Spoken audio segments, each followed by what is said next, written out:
Hello again, everyone. Welcome back to my channel. I am the Kilted Cajun, and I am happy to say that for the first time in a very long time, I'm excited about a Star Wars product. Uh, I don't know how I'm going to go into too many spoilers in this episode because I'm like 2 days late. So everyone who wanted to watch this should have already watched this. But I'm going to talk about it anyway. I'm going to talk about a few things I liked, a couple of things I wasn't too sure about. As far as what I didn't like, so it's just like absolutely didn't like, there's really not too much. The story, episode two, episode three, we start off just the basic recap of the first episode, Cassian Andor. One of the things I really liked is when they keep going back to the flashbacks. I don't know if I mentioned this in my first review, but when they keep going back to the flashbacks of Cassian's, his guess origin, where he came from, they're speaking a different language and you don't know what they're saying. I think that's a nice touch. I think they actually did something smart with the alien languages. There's no subtitles. You don't know any of this other stuff. So of course, Captain Tryhard, let's see, back and forth. It jumps back and forth. So the origin story is, what is her name? Marva. Let me. Marva is someone you think is his mother or his grandmother or whatever, but it's actually essentially the woman that kidnapped him. Uh, maybe that yeah, think what you want about that, but no, Marva kidnapped him. He didn't want him to die on the planet and all this other stuff, but no. Oh, by the way, we're just going to get into spoilers right away because I just want to talk about it. It's random thoughts, the nonsensical ramblings of a lunatic mind. It's one of my I probably screwed up that quote bad, but it's one of my favorite lines from Young Frankenstein. If you haven't seen it, go watch it. Gene Wilder's awesome. Mel Brooks is a great director, writer, all that other stuff, comedian. Anyway, yeah, the whole backstory of Andor. We'll go over that first. Whatever these kids are, they are terrible at scouting. They were terrible at covering for anyone. I think they could have done a better job with that scene of stalking and working their way up to the blah blah blah blah blah blah blah the crash. Wow! I just watched the two episodes. And that was such a lovely palate cleanse from after watching She-Hulk. I enjoyed this. I enjoyed all three episodes. Back to the kids. Um, you think that this is something they're used to. They put on all the paint and the war paint. And they're talking back and forth and trying to figure out tactics. And she goes, like makes that clicking noise with her mouth to like creep up and make sure the bodies are dead. But apparently they have blow darts, and she's holding it by her shoulder. You cannot get off anything swiftly holding a blowgun by your shoulder. You hold it below your chin, close to your mouth, or whatever. And all the other kids have never done something like this before, although the scene makes you believe that it's something they do normally. So everything crashes on the planet. They're scavengers. They're portrayed as scavengers of this planet, but they suck at their job. This poor girl gets gunned down. The dude, the body on the ground, he shuffles. He's got enough time to move, straggle up to his knees, slowly stand up. Like, if any of the other ones would have been paying even this minuscule amount of attention, he would have been turned into a pincushion before he could have turned around and killed one of the leader of the pack. So she dies. They all weep in despair. Like, this is something that never could have happened. How could this happen? It's like, it's because y'all were slacking and not doing your job covering for the poor woman. Girl. These are children doing this. So I'm kind of curious as to the story about that, but moving on. Andor looks down the corridor, decides to go inside, explore the interior of the spaceship, and finds, I guess, what he assumed to be the control room. And it makes you think that he sees his reflection for the first time, which I thought was kind of odd because you're around water. If you're around water at all, water reflects. They live on the edge of a lake or a river or what it is. So we would have seen your reflection. Whatever it is, he snaps and breaks everything. Um, just starts destroying all the glass because he doesn't want to look at his reflection. That's when Marva and her partner shows up with the little droid K2SO, which is Alan Tudyk. I like the actor. I just can never remember his name. He is a leaf on the wind.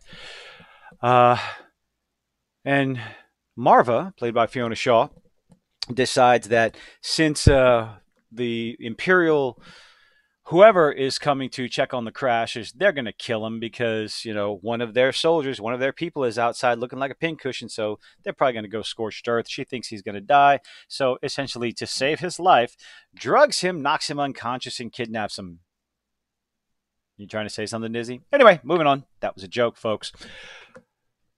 And at the end of the second episode, it shows them flying off into the distance, and Cassian's just looking off into space and apparently forgets he has a sister down on the planet, which is, I guess the catalyst. So he's been apparently looking for his sister for decades. As a child, easily 15, 14, 16 years old or whatever. As an adult, you got to figure at least 2 decades he's been looking for his sister. So that's the backstory. That's the little snippets of the flashback. Modern day, Cassian, of course, apparently is trying to sell an Imperial part that would allow anyone to track Imperial movements all over the galaxy. He, with the help of Bix, I thought it was Biggs, I apologize for Bix Colleen, who they're apparently good friends, but Bix's boyfriend, jealous boyfriend, well, he fucks up. Captain Tryhard found out his name too, Cyril Khan, looking to make a name for himself, doesn't want to go with the flow, he just wants to buck the system, the nice, comfortable little system. So he puts out essentially an APB across to find out who it was that killed the 2 guards. And when the word goes out, that's when they bring in the madam from the brothel, and they find all these little pictures and whatever. With whatever digging and investigation they did, Cyril figures out who Cassian is and gets up a bunch of other soldiers to form a posse, form a guard regiment to get down to the planet in order to apprehend. Going so far as to even have a warrant. I even have the words that are written down. So on Ferrix. They travel to Ferrix and go to track him down because Captain Tryhard, Cyril, wants to make a name for himself. Dealing with Cyril, what I liked about him, he's the Captain Tryhard. He's just like, he doesn't know what he's doing. He's totally unsure of himself. And the speech he gave to the other soldiers was perfect as far as I'm concerned. He stumbled over his words. He had no idea what he was saying. It was essentially blowing smoke up his ass. One of the guards even noticed and was just like, God, what is this? Like, the look on the other guard's face was a matter of, why is he talking? So I thought they did a good job with that. I have to admit, I think the writing so far in this is pretty decent. The acting is pretty good. There's no I don't know how to describe it. The acting, I'm enjoying the acting. I'm enjoying the writing. My number one gripe, which I can get over myself with this one, is the feel, the look and the feel. I would have to understand that there's, in the universe of Star Wars, there are going to be different settlements, different looks and feels. Why everything was red and yellow, I'm not sure. Maybe that was the corporate theme, something I guess they were doing, but everything was red and yellow. And that started to get annoying, but again, that's a superficial gripe. I can take, being a superficial, nitpicky, that's a better word, a nitpick. I can get past nitpicks like that. I would consider it a nitpick, but it's still a criticism, but it's something I can get over. The music, it didn't feel Star Wars. It didn't look Star Wars. It's almost, the look was more, this is a generic sci-fi with the Star Wars name on it. Do I believe that 100%? No. I'm kind of 50-50 on that, to be honest. I'm enjoying the show so far. 3 episodes. I think the second episode was like 20 minutes for some reason. Or so 40 minutes, 40 minutes, 20 minutes. So what? Almost, little over an hour and a half. I'm jumping around because I'm just talking. Stellan Skarsgård. I love him as an actor. I fell in love with him 100% when he played the Baron Harkonnen in Dune. Harkonnen. I got to use that. Harkonnen, not Harkonnen. Harkonnen. I want to get with the program. I'm going to get with the modern terminology. It's a made-up word. Who knows how to pronounce it? You want to say Harkonnen? Say it. I'm getting off on a tangent again. So back on track. I liked Stellan. I liked Skarsgård character in this. His mannerisms, I guess, his tactics, his thought processes. No, I don't think anyone did anything moronically stupid in this, which is fantastic. People made mistakes. They had bad judgment calls, but there was no one that was just bastardly stupid. Bix's boyfriend, he was jealous of whatever friendship relationship. He probably thought there was something going on between Bix and Cassian. He got drunk, found out that they were looking for Cassian, so he ratted Cassian out. He had a reason. There was emotion behind it. Uh Cyril's desire to just, I want to be the good soldier boy. He had that desire. I want to get revenge on this. I don't like what the older guy. He's got, those are the old ways. We have to move forward and keep these people in line. He had that motivation. Um, that was. I'm getting so far ahead of myself or behind myself. I'm lagging behind. That's what it is. My brain is lagging. My mouth is trying to move, but my brain isn't catching up. Which that doesn't happen normally. Cassian Andor. You figure out his motivations. In the beginning, he's looking for his sister and he's trying to get off. He realizes that he did something unpleasant. So people are going to come looking for him. So he wants to get away from the people he cares about so as not to put them in danger, which sets up the meeting with Luthen Rael, Stellan Skarsgård's character. It's I've seen some people talk about it as being boring, slow paced. Again, I've mentioned this talking about other shows. Dune, for example. Dune was a 2 hour and 45 minute slow burn, fantastic story. This was roughly 100 minutes of slow, methodical storytelling, and I loved it. It gives me an idea of who Cassian Andor is, what his motivations are, and how he's going to get to where he is in Rogue One. And that impresses me. Maybe I'm looking at it through rose tinted glasses. Who knows? But the Disney trilogy, I despised. Most half the stuff coming out from Disney annoys me. The writing is piss poor. A lot of things that happened in Kenobi were just moronic. The actions of some of the characters was moronic. I did not see that in these 3 episodes. These were thought out actions by the characters, tactical. The only other thing, I just looked down, I barely took any notes for this.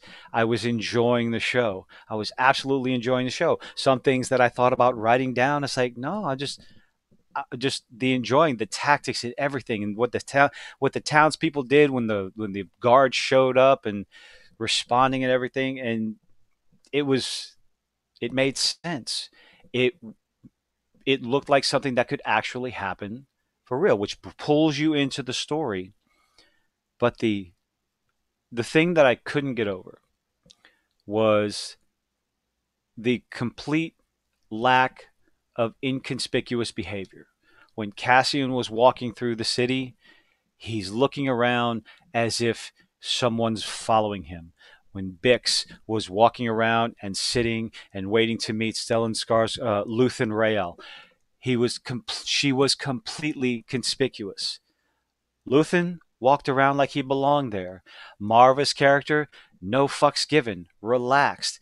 I don't know if that was the intent of the writers or not, to have Bix and Cassian's characters just like looking like a kid with that a kid that just that got caught with their hand in the cookie jar. That's what they looked like. That's what they were acting like.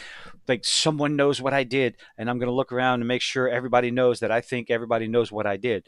And that was slightly frustrating, especially if you think about what Cassian's character had that Luthen was there to buy. Imperial stolen goods. How did he get it? Well, he just walked in like he owned the place. That descriptor feels different than how he was acting in the show. Other than that, I mean, this is great. If you like Star Wars, obviously you have already watched this. If you have been disappointed with the direction that other Star Wars shows have gone and you're looking for something more interesting, more well written, I will say this. I do believe this is better. This has better writing and better acting than what you have seen, what the other Disney Star Wars products, other Disney products, period. God, I'm sorry. I hate She-Hulk. Anyway, this was a pleasantly wonderful palate cleanse after episode 6 of She-Hulk. I have a review on that. If you want to rot your brain, go check it out. If you want to sit down and relax and watch a good, relaxing, almost Star Warsy feel show, then to see, I guess, I don't know, the beginning of the rebellion, the beginning of the start, how the rebellion started. I think it'll be an interesting path. I look forward to it. I'm going to follow the whole thing all along. I'm glad I got through the first 3 episodes. I'll only have to do one at a time now, so maybe they'll be a lot better. A lot better format, that's for sure. But hey, sometimes I just like hitting record and talking, which is the disjointed nature of some of my streams, some of my videos, some of my reviews, especially since my whole plan at the beginning of the video was to show off the damn poster. At least give you something to look at, give you Cassian to look at, and there's the nice, lovely cast of characters. Let's see who we got here. Yeah, Cassian Andor. There's the other guy. Luthen Rail. So I don't know if this leads you to believe who's still going to be in it. Maybe Bix is going to get off the planet and follow them around. This, I believe, is supposed to be Mon Mothma. Who else we got? Is Cyril still in there? Captain Tryhard. There we go. There's Cyril. Cyril Karn. He's going to be there. Here we have Mr. Forrest Whitaker, Saw Gerrera. I didn't watch Rogue One, so this might actually get me to watch Rogue One. Hot dog. I'm gonna watch. I will wait. I'm gonna wait till Andor is done. I don't want to ruin it. I don't want to ruin it. I don't want any spoilers. Oh wait, everybody dies. Never mind. So we'll see how it gets there. And of course, the little bit of robot. Who are all the rest of these people? We'll wait and see. I hope you join me on this wonderful, pleasant. I'm so happy. It feels good to be excited and enjoy a Star Wars product again. Genuinely. Anyway, if you like what I had to say, leave a like. If you didn't like it, leave a dislike. Shit post in the comments. Talk funny about me. I'm leaving. Good night, everybody. Hope to see you on the